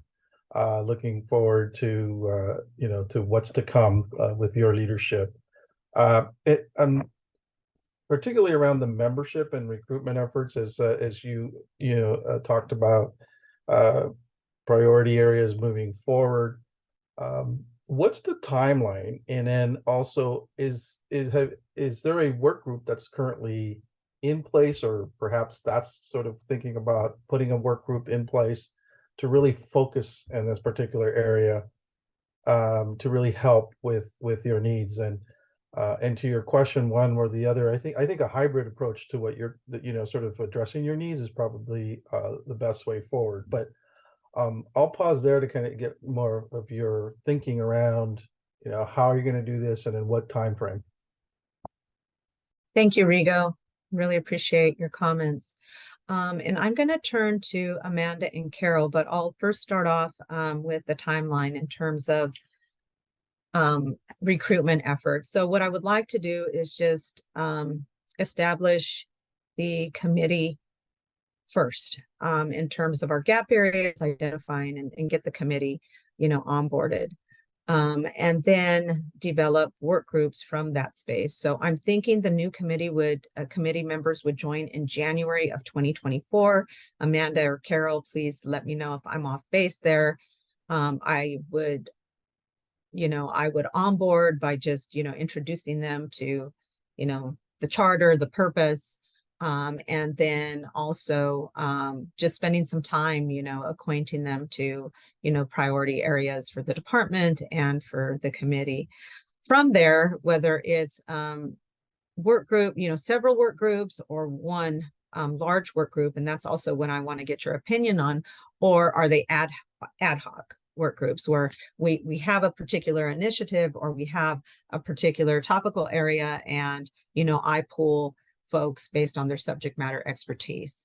So I'm really open to your suggestions on how this would fall out, and would like your feedback. I want to structure it in a way that's conducive to your timelines, where I can get feedback from you all, that you feel that you're participating and engaged with the committee. So I want to do what works for you all, but have some set of structure to it. Amanda or Carol, do you want to elaborate on any of that? I think you summarized it perfectly. Previously when we had done recruitment for our members of this committee, we had done a broad open call for the initial establishment of this committee. And then we had realized we had some gaps. And so folks on this committee volunteered to be on a small group to help identify those gaps and do another just broad open application process that we were targeting LGBTQ and rural and tribal members. And we added 6 new members to that committee. So we could do that route again. I think it worked out pretty well. Or we can do the alternate approaches that Marina also mentioned. But we definitely would love to have some folks on this committee review the applications and ensure that we are really embracing the full diversity of California on this committee. And yes, timeline, we'll meet again in January. So we do have a few months to work through this process, but it would be great to get it done before the holidays though.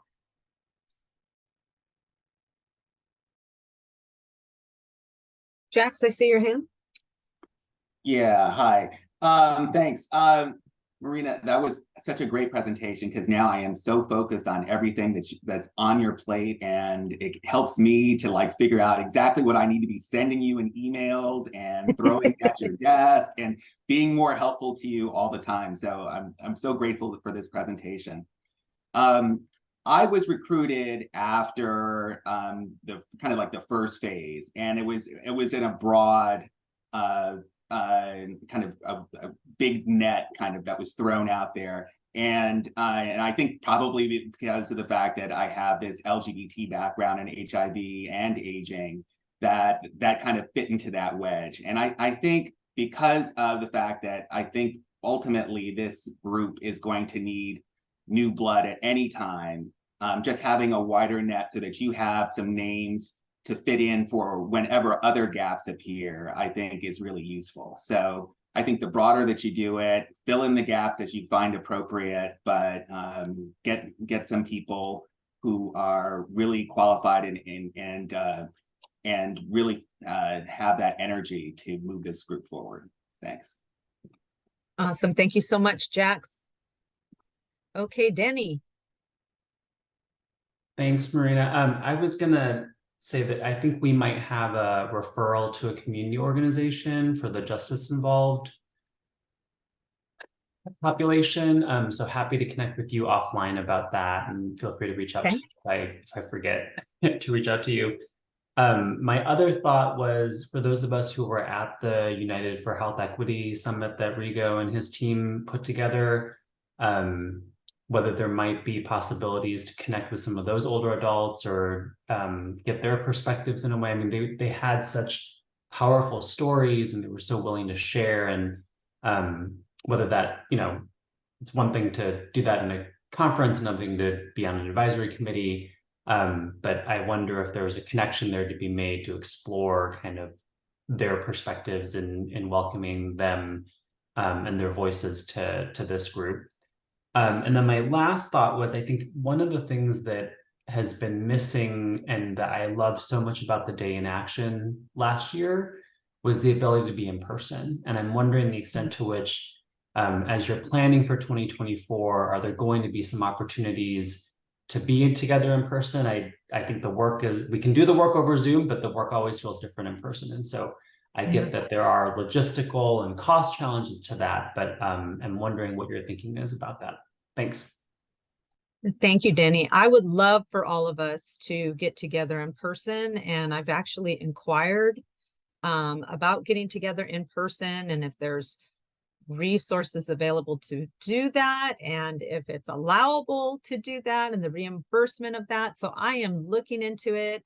I would love, even if it's just a one time for us at the beginning of the year. So I'm on board with that, and I will connect with you after. And so yeah, more to come, and just know that I'm looking into it already. So Derek and I think Vincent. I'm not sure who was next. Oh, hi.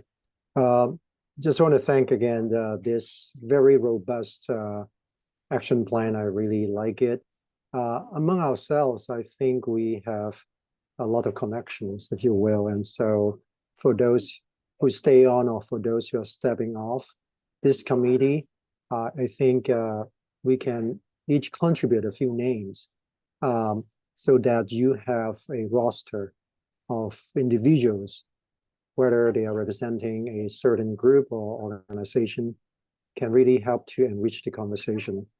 And ditto to Danny, I really like the idea of having in-person meeting. I am part of another group under the Health and Human Services Agency, and I think it makes a big difference to meet in person. So, and also CDA has a nice building and plenty of free parking, right? So absolutely, I entertain that idea. Thank you.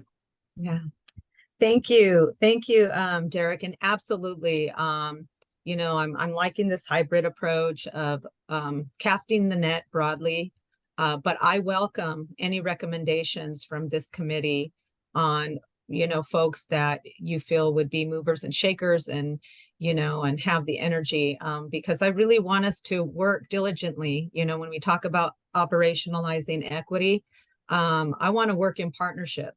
So, I'm looking forward to that. So definitely welcome your recommendations. I will include that on a list that I will share with both Sarah and Susan. So just email me and I'm happy to do that. Okay, Vincent, you're on.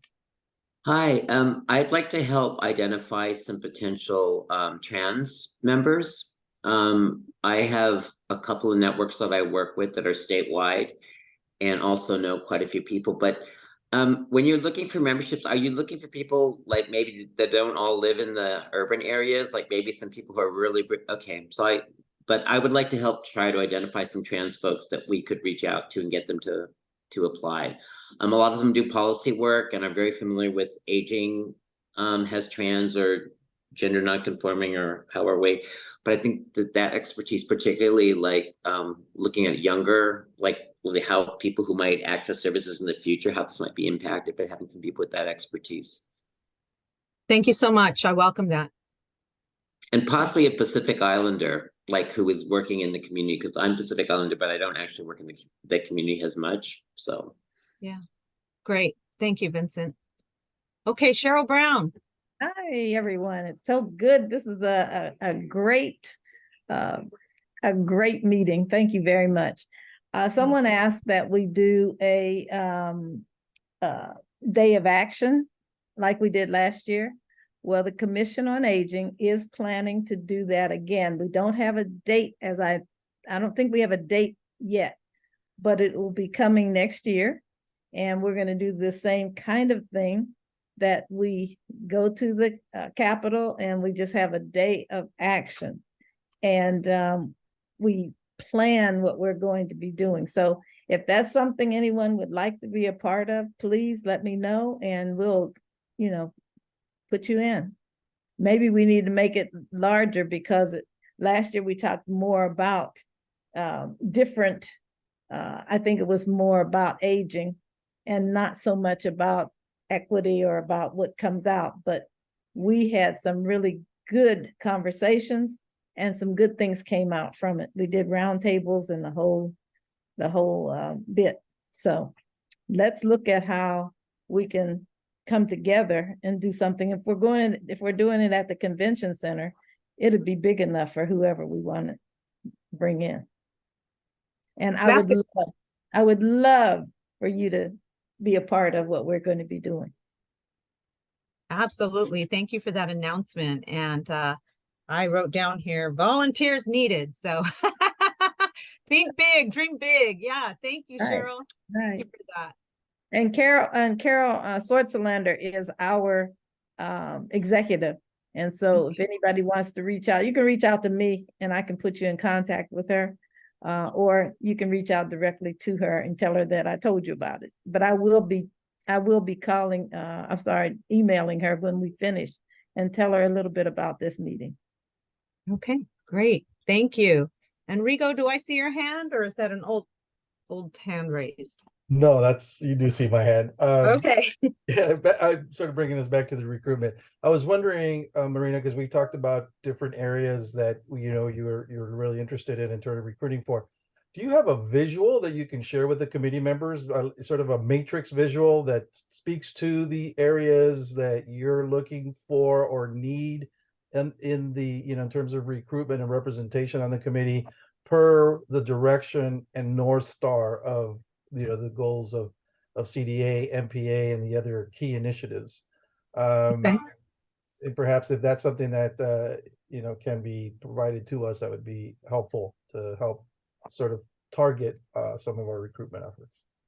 Yeah, absolutely. So Consuelo helped me just in kind of doing a landscape of analysis of what we currently have in our membership in terms of expertise, representation, and geographic area. Racial ethnic communities and other topical areas. But I think let us take a look at that and I'd be happy to share. Because it doesn't really include, I don't think, like our ideas or our envisioning for the future. So let us take a look at that and we'll get that out. Absolutely. All right. Any other questions before we open it up? I think we have one more public comment session, right, Carol? Yes, Marina, we do. Hi, thanks for staying with us. This is our second public comment period. So if you want to give public comment, please raise your hand on Zoom or press *9 on your dial pad. And I do see one hand, which is David Wilder, and allow to talk. Go ahead, David. You can unmute yourself.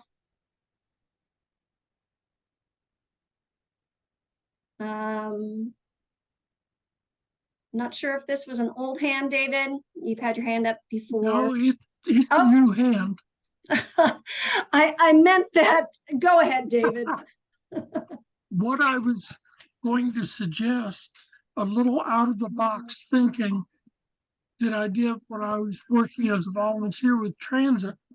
We contacted the local consulates for the various countries and asked for their input from their populations We also asked them to provide translation material that could be given out to their specific populations. Like I say, it's a little bit of a stretch, but I think new ideas can come out of those discussions. That's Thank all I you, have. Dave. Thank you, David. I'm always for innovative and outside the box thinking, because you're absolutely right. We never know what we're going to land on and what can help inform. So thank you for your thoughts.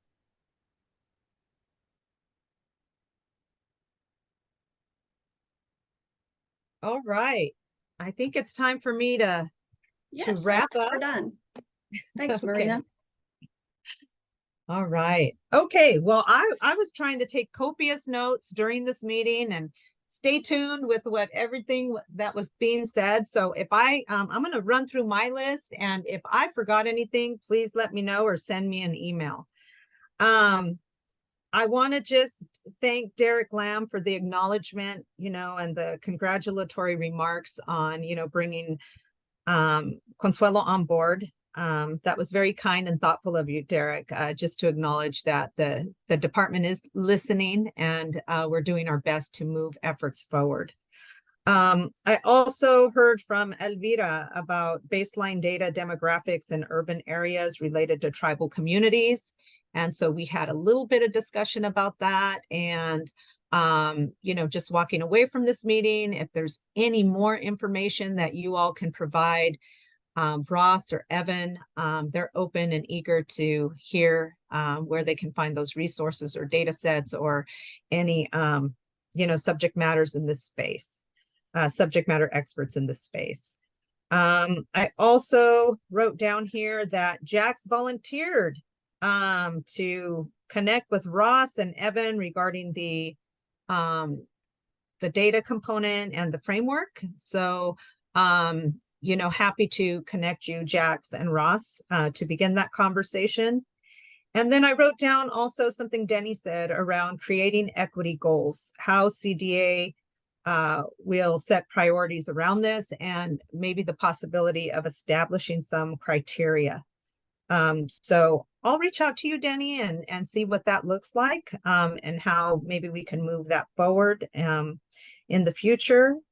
And then I just wanted to acknowledge the comment made by David about, not forgetting those with disabilities that are usually not counted, or it's not presented well in our data sets. So thank you for your comment on that as well. In asking Ross about how you all can become more engaged or involved in the LGBTQ plus research study, he talked about the statewide consortium, that would be the platform for you to get more involved. And so please reach out to me if you don't have Ross's contact information, and I will be happy to connect you. A few other follow-ups is just, I think it was Vincent who mentioned the importance of harmonizing age, and Susan talked about following up with SAGE. And this was based on the HIV testing beyond age 64. And then Alvira had a suggestion, a recommendation regarding the 2030 steering committee about including the field of philanthropy, or having a representative from philanthropy. And Susan was going to look into that. And then last comment from Denny was regarding how it's important to be specific around equity goal areas, and that he would be happy to work with our department to start establishing what those look like. And this one I forgot to mention is how by 3030, some people who aren't in the older category at this time may be older when it comes to 2030, and to get their thoughts and perspectives into the report. And then lastly, as it relates to recruitment efforts, I heard that a matrix would be helpful of identifying gap areas and kind of visionary thoughts for the future of representatives on the committee.